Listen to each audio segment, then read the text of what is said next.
Attention, attention les yeux, effets spéciaux. Ah 5 unités favorites, Nadepta Sororita. Salut Christure, tu tombes bien en plus, car c'est à cause de toi que je fais cet épisode. Christure, donc il me semble que c'est le bon pseudo, c'est mon premier adversaire, alors non, c'est mon deuxième adversaire dans le tournoi au French Wargame Café, c'est adorable. C'est ma première partie contre Adepta Sororitas. J'avais une idée globale de ce que pouvait faire l'Adepta Sororitas. J'ai fait des erreurs dans notre match, notamment ce déploiement du gladiateur lanceur qui m'a empêché de faire mon rapid ingress de ce côté-là avec mon unité, donc j'ai dû enfoncer sur l'autre flanc. Et vraiment, j'ai subi toute la partie contre Adepta Sororitas. Je lui rendais bien les choses. Je me suis rendu compte que, Tatan, les filles, quand même, elles ont pas mal de solutions. Et donc, durant ma partie contre Christure, j'ai quand même noté, gardé en mémoire, en tout cas, les choses qui m'ont beaucoup plu chez l'Adepta Sororitas. Je me suis un petit peu repenché sur leur index, les 5 unités favorites en Adepta Sororita. Bien sûr, comme d'habitude, on va commencer, parce que sur YouTube, vous savez, il y a des viewers, des spectateurs qui viennent juste pour consommer ce qui les intéresse, et à partir du moment où ça va dans leur sens, ils sont contents. Et donc, c'est pour ça que l'on commence avec un top 5 des unités Adepta Sororitas. Pour moi, la première, celle qui apparaît dans toutes les listes, sans exception, Morvenval. Que voulez-vous que je dise dessus? Un énorme fiabilisateur sur vos jets de touche et vos jets pour blesser. Vous avez tout simplement la relance des jets pour toucher et blesser. Derrière, évidemment, vous allez lui joindre les parangons, évidemment. Alors, point faible, ce sont des véhicules. C'est-à-dire que vous pouvez faire des points, rabattez-le. Alors, c'est un véhicule, donc on va le voir, on va en parler justement par rapport aux parangons. Vous pouvez mettre une masse qui est force 12.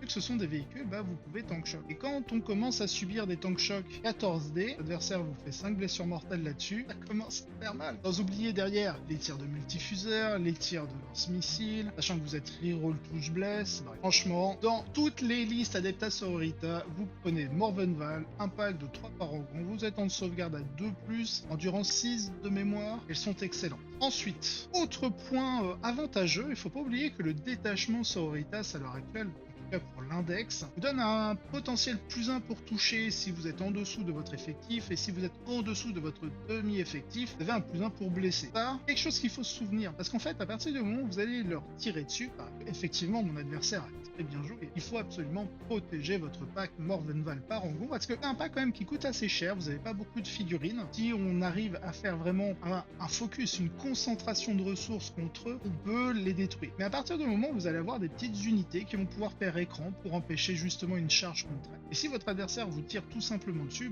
si vous perdez au moins une figurine dans l'unité, vous allez avoir un +1 pour toucher. Le +1 pour blesser, normalement, vous n'allez pas pouvoir l'obtenir assez facilement parce que 4 figurines, donc si vous en perdez 2, vous n'êtes pas en dessous de votre demi-effectif, donc on va dire que c'est à peu près le seul point faible qu'elles aient. Ensuite, une autre figurine qui est excellente, je trouve, qui m'a fortement surpris. Je savais qu'elle était extrêmement forte, parce que évidemment, on la voit dans toutes les listes. Pour moi, c'est vraiment la base des bases, c'est la Palatine. Vraiment, la Palatine, et je dirais surtout la Palatine avec l'épée de Saint-Elinor. L'épée de Saint-Elinor, de mémoire, c'est un +1 en force, +1 attaque, +1 dégâts, qui fait que vous avez une arme de base qui est dégâts 2. Bref, je disais, la Palatine, donc du coup, avec l'épée de Saint-Elinor, est-ce que vous avez des bonus de force, attaque et dégâts? Si vous avez perdu au moins un point de vie, vous avez +2 à la place, et vu que c'est un modificateur, par exemple, sur l'Ectane, ou l'avatar de Kane chez les Aldari, qui divise les dégâts par 2. Mais en fait, les dégâts initiaux, les dégâts, la caractéristique de dégâts de l'arme de la Palatine est dégâts 2. Donc vous appliquez le modificateur de division, donc 2 divisé par 2 ça vous donne 1, et ensuite vous appliquez le modificateur d'addition. Donc tout ça pour dire que minimum contre l'Ectane, vous allez être dégâts flat 3. Ensuite, elle a une capacité, il me semble qu'elle peut activer une fois par bataille, où du coup chaque blessure réussie infligera une blessure mortelle en plus des dégâts qu'elle fait. Donc quand elle tape par exemple en dégâts 4, parce que j'ai via mon unité de loup-tonnerre, j'ai chargé l'unité où était la Palatine, puis mon adversaire a payé 2 points de commandement pour pouvoir taper en mourant. Donc vu que je lui ai lavé toutes les squads, évidemment il avait +1 pour toucher, +1 pour blesser, et effectivement sa Palatine avait perdu 1 point de vie, donc était dégâts flat 4, et derrière via sa capacité à mettre des blessures mortelles en plus, comment vous dire que j'ai perdu 4 loups, rien que sur les attaques de la Palatine. Alors certes, sur mes 2 premières rondes du tournoi, je sais pas où étaient passés mes invulnérables à 4+, mais ça fait quand même mal. C'est très très fort. Et justement, l'apport du Lethal Hit, on en parlera un peu plus tard avec l'unité, justement, que je trouve intéressante avec elle. Allez, 3e unité dans mon top 5, évidemment, les arco-flagellants. Alors, certes, ils ont pris un petit nerf en points, dans le sens où ils ont augmenté... Bref, c'est 160 points les 10. Ça, je m'en souviens. Et avant, c'était 150, il me semble. Bon, écoutez, vous avez des figurines, certes, Endurance 3, il me semble, 2 points de vie, pas de sauvegarde, mais surtout une insensible à 4+,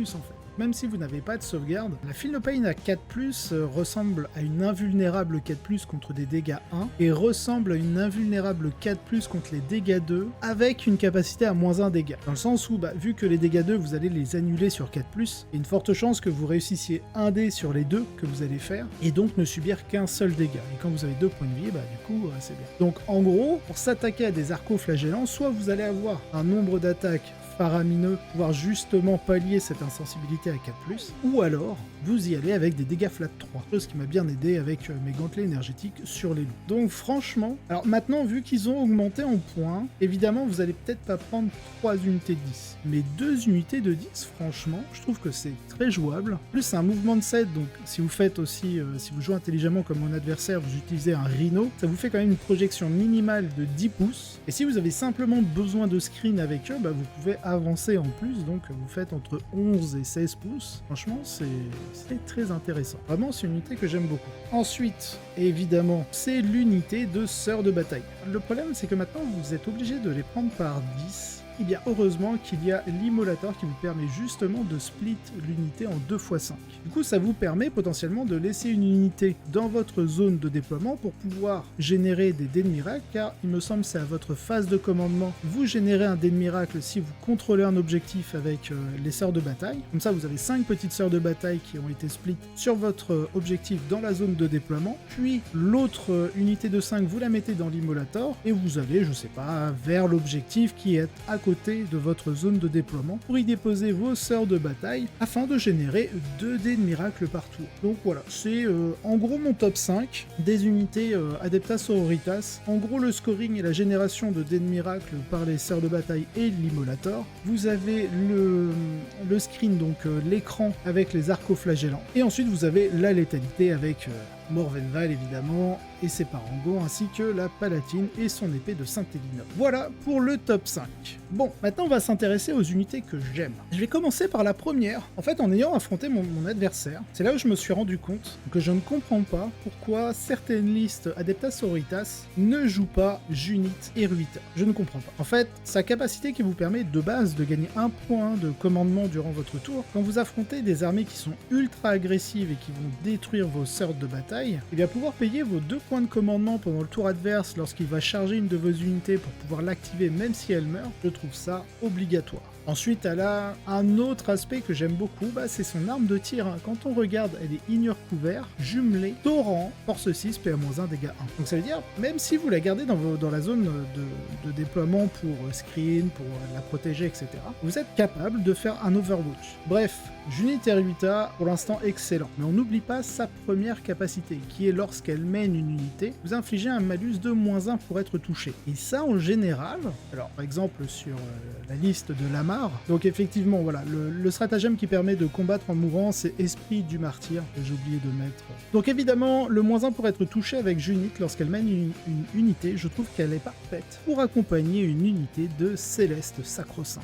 Certes, vous êtes Endurance 3, et derrière, vous êtes invulnérable à 4+. Lorsqu'un personnage, que ce soit une chanoinesse, une palatine ou Junit elle-même, mène l'unité de Sacro-Sainte, vous infligez un -1 pour être blessé. Ça veut dire que dans le pire des cas, on ne vous blesse que sur 3+. Car une force 6, par exemple, normalement devrait vous blesser à 3+, parce que vous êtes en endurance 3, mais vu que vous infligez un -1 pour être blessé, ce sera sur du 3+. Donc, vous enlevez un tiers des blessures, en gros, vous enlevez un tiers des touches réussites. Pas mal. Et dans le meilleur des cas, vous blessez, on peut vous blesser à 5+. Parce que disons que les forces 2 sont assez rares, ou en général, les forces 2 sont souvent jumelées soit avec un anti-véhicule ou un anti-infanterie. Donc si jamais c'est de l'anti-véhicule, on va éviter de l'utiliser contre de l'infanterie, et encore plus contre une unité qui est endurance 3, -1 pour être blessé. Donc dans la majorité des cas, vous allez être blessé sur du 5+, des coups de bolter qui normalement vous blessent à 3+, ce sera à 4+, etc. Et les forces 3, par exemple des fusils laser de l'Astra Militarum, vous blesseront à 5+. Donc sincèrement, j'aime beaucoup. Allez, on va passer à la suite. Donc là on vient de voir Junit, les Sacro-Saintes, ça c'est on va dire... ça forme qu'une seule unité de mes 5 favorites. Deuxième unité. Alors celle-ci c'est pareil. De toute façon tout est à peu près lié à mon match contre Christur en Adeptas Sororita, vu que ça a été mon premier adversaire sort de bataille. Et j'ai énormément apprécié le combo de Célestine. Alors le combo de Célestine. Bon, déjà Célestine de base, vous avez une insensible à 4+, sur Célestine tant que vous avez au moins une Germinae. Donc ça c'est l'information à retenir. C'est un J à 4. Insensible à 4+, sur Célestine. Ensuite, vous avez une capacité qui vous permet de réanimer une Germinae. À votre phase de commandement, c'est ça Oui, c'est ça. Et là, ça va. Puis la troisième capacité, c'est si vous mourrez sur un 2+, vous revenez full point de vie. Alors, le combo, c'est pas vraiment un combo, c'est plutôt un trick de jeu, puisque nous sommes sur l'unité Sainte-Célestine. L'unité de Sainte-Célestine est composée de 2 Germinae et de Sainte-Célestine. Donc, Sainte-Célestine, les Germinae ne sont pas une unité attachée. Elles ne sont pas une unité garde du corps. Célestine plus Germinae forment une seule et même unité. Donc ça veut dire que lorsque vous allez recevoir des blessures, vous allez devoir répartir. Vous avez 2 Germinae, vous en mettez une sur une Germinae pour qu'elle encaisse et qu'elle crève. Ça, ok, pas de souci. Une fois qu'il vous reste qu'une seule Germinae, le reste des blessures à allouer, vous allez devoir, conseil de les allouer sur Sainte-Célestine. Comme ça, vous allez faire votre invulnérable à 4+, et vu que vous avez encore une Germinae dans l'escouade, vous bénéficiez encore de votre insensible à 4+. Et puisque les Germinae ne sont pas une unité garde du corps, je le rappelle encore, ce n'est pas une unité garde du corps, c'est une unité qui est intégrée à Célestine. Donc vous avez le droit de répartir sur Célestine. Car lorsque vous allez dans la règle des meneurs, on vous dit simplement que vous êtes obligé de répartir vos blessures, même si le personnage qui est attaché fait partie de l'unité de garde du corps, vous êtes obligé d'allouer aux gardes du corps. Mais les Germinae, je le répète, n'est pas attaché à Célestine. C'est une unité à part entière. Donc, vous pouvez sacrifier une Germinae, en gros, pour qu'elle encaisse un max via son invulnérable à 4+, et ensuite mettre sur Célestine pour bénéficier de l'insensible à 4+, qu'elle obtient grâce à la Germinae survivante. Donc, en gros, c'est comme si Célestine avait 10 ou 12 points de vie en tout. Par contre, si vous attachez une unité comme les Éphirines, par exemple, vous êtes obligé de toujours allouer vos blessures sur les Éphirines jusqu'à ce que la dernière Zéphirine soit morte, pour ensuite lancer cette espèce de tricks d'allocation de blessures sur la Germinae qui va être détruite, et ensuite sur Célestine pour garder une Germinae afin de profiter de l'insensible à 4+. Donc voilà, ça me permettait, en sélectionnant Célestine parmi mes unités préférées, de vous expliquer un tricks, d'essayer de bien vous faire comprendre ce qu'est une unité attachée et de ce qui n'est pas une unité attachée. Ensuite, on va passer à une autre unité. Là, on va passer à une fameuse unité. On m'a déjà posé comme question en commentaire, les noviciates, en quoi elles sont intéressantes. Alors, déjà pour commencer, les escouades de sœurs novices, elles ont une capacité qui leur permet de relancer les 1 pour toucher de base, oui c'est ça, et si vous attaquez une unité ennemie qui est à portée d'un pion objectif, vous êtes reroll des touches. Mais même juste le relance des 1 pour toucher est plutôt performant, parce que si vous mettez la palatine dedans, en fait la palatine elle obtient une relance, donc ça fiabilise ses jets pour toucher, surtout lorsque, admettons votre adversaire vous a chargé avec des loups tonnerres, vous détruit complètement, vous payez vos 2 points de commandement pour pouvoir taper avec, du coup vous avez une chier d'attaque qui sont reroll des jets pour toucher ou juste relance des 1. Mais surtout, si vous faites rejoindre une palatine, vous allez être fatal. Donc malgré votre petite force de 3 ou 4 grand maximum, vous allez au moins blesser automatiquement sur des 6 pour toucher. Et quand vous êtes relance des touches, c'est bien pratique. Et surtout, vu que vous êtes entièrement détruite, vous allez bénéficier de votre plus 1 pour toucher et plus 1 pour blesser du détachement. Et puisque la palatine était présente, potentiellement, vous êtes dégâts flat 4 grâce à l'épée de Saint-Elinor. Vous infligez les blessures mortelles si vous claquez votre dé de miracle. Et il me semble qu'après, vous êtes capable d'utiliser, il me semble c'est un point de commandement, le stratagème qui permet de réanimer un personnage. Et je sais plus si c'est full point de vie, je crois pas que ce soit full point de vie, ce qui vous permet en fait pendant le tour adverse de payer 2 PC, de combattre quand même en mourant. Et si vous avez un 3ème PC, pour un point de commandement, vous ranimez la palatine pour qu'à votre tour, elle puisse charger et remettre ses dégâts flat 4 et ses blessures mortelles. Donc en général, si vous avez des noviciates, vous allez avoir une palatine avec. Donc vraiment, les noviciates, Vitiate, je les apprécie pour ça. Après, ça reste une unité en gros de sort de bataille, qui ne génère pas de dés de miracle, mais qui est quand même objectif contrôle 2. Bref, continuons. Prochaine unité. Ah, celle-ci est tabasse. Elle était extrêmement jouée en V9. C'était, je dirais même, ça devait être la meilleure unité de trade du jeu en V9. Elle était exceptionnelle. Elle a un petit peu perdu en V10 parce que vous êtes plus sur des unités de 10 avec une supérieure, enfin une sœur supérieure à côté en tant que personnage qui vous disait vous devez être à X pouces d'aile pour bénéficier de bonus. Maintenant, ce personnage est auto-intégré à l'unité, mais du coup, vous avez perdu une figurine de base pour avoir ce personnage auto-intégré. Je parle bien des Repentia pour seulement 110 points l'unité, c'est vraiment que dalle. Vous avez 18 attaques de Repentia, touche à 4+, potentiellement à 3+, suivant si vous avez perdu une figurine ou pas. Reroll, relance des jets pour toucher, si la sœur Repentia est là, vu qu'elle est auto-intégrée à l'unité, c'est pas celle que vous allez faire, c'est pas elle que vous allez tuer en priorité. Si vous avez fait un mouvement de charge, peut-être relance des jets pour blesser. Et si vous avez fait un mouvement de charge, n'oubliez pas, un mouvement de charge, ça peut être une intervention héroïque. Donc si vous faites une intervention héroïque, vous êtes relance des jets pour toucher parce que vous avez la sœur Repentia dedans, reroll, relance des jets pour blesser, vous avez fait un mouvement de charge. Un mouvement de charge n'est pas un bonus de charge. Le seul bonus de charge qui existe dans le jeu, et ça a été certifié dans l'avant-dernière mise à jour du document commentaire de règles, le seul bonus de charge qui existe, c'est frappe en premier. Les autres, c'est juste des capacités qui s'activent lors d'un mouvement de charge. Donc vous avez votre relance des jets pour blesser quand vous faites une intervention héroïque. Mais surtout, ce qui est intéressant, quand vous avez tout ça et que vous faites laver au corps à corps, par exemple, par des loups tonnerres, oui, le Bijorn, il est un peu con-con, hein. Quand il joue ses loups tonnerres, il est là, il fait « Aïe, j'arrive, j'advance, je charge, je tue, aïe, il me fait mal !» qu'on est quand même force 6, PA-2, dégâts flat 2. Quand vous payez vos 2 PC pour combattre en mourant, vous avez plus un touche, donc touche à 3 plus un blesse. Donc ça fait contre mes loups du 3+, relance, 3+ pour blesser, relance. Comme dirait Fudaster, peut-être que je me mette à la Doombolt.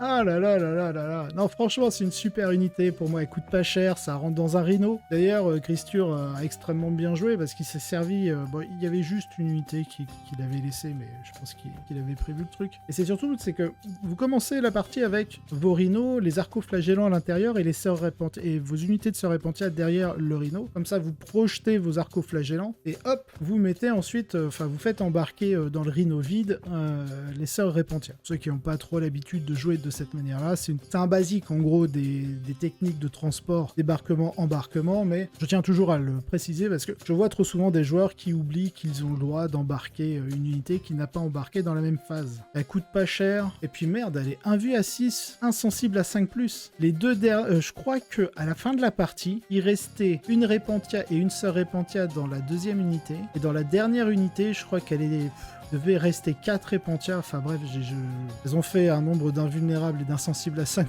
qui était indécent. Oui, je le dis haut et fort. Christur, tu as été indécent. Sur les Repentia en tout cas.